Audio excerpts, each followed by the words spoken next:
Penguburan gadis berumur 13 tahun yang tewas diracun ayu iparnya dewek diiringi tangisan. Abah korban berharap pelaku dihukum seberat-beratnya.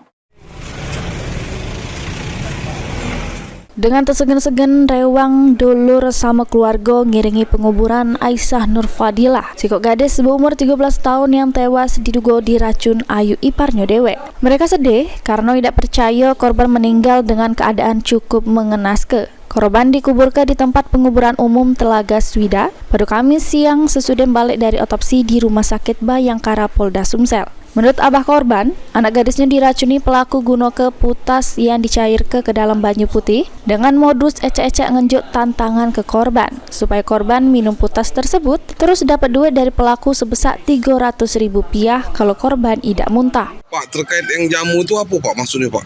Mana ya? Apa bukan? Ini alibinya ya Pak? Ini dia jamu tidaknya challenge. Oh, challenge-nya Pak.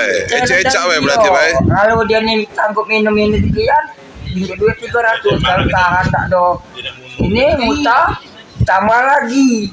Jamu nih apa cak mana Pak? Jamu ini itu pengertian dia semalam itu dicampurinya putas. Berapa gelas diminum Pak? Tidak tahu gitu Pak. Itu di dalam rumah yang korban ini tadi. Kalau untuk bungkus jamu itu tahu Pak kita Pak? Tidak tahu juga, ada nanti lagi. Buang pelaku berarti Pak? Ada buangnya kalau. Oh dia nganu ke channel itu di rumah pelaku. Di rumah pelaku tadi yang sebelah itu tadi. Iya. Pak, jamu itu dicampur apa Pak? Kurang tahu apa putas penganon dia semalam. Iya. Dengan muka yang masih sedih, abah korban berharap pelaku yang sudah ditangkap polisi supaya dihukum seberat-beratnya. Suryadi, PAL TV.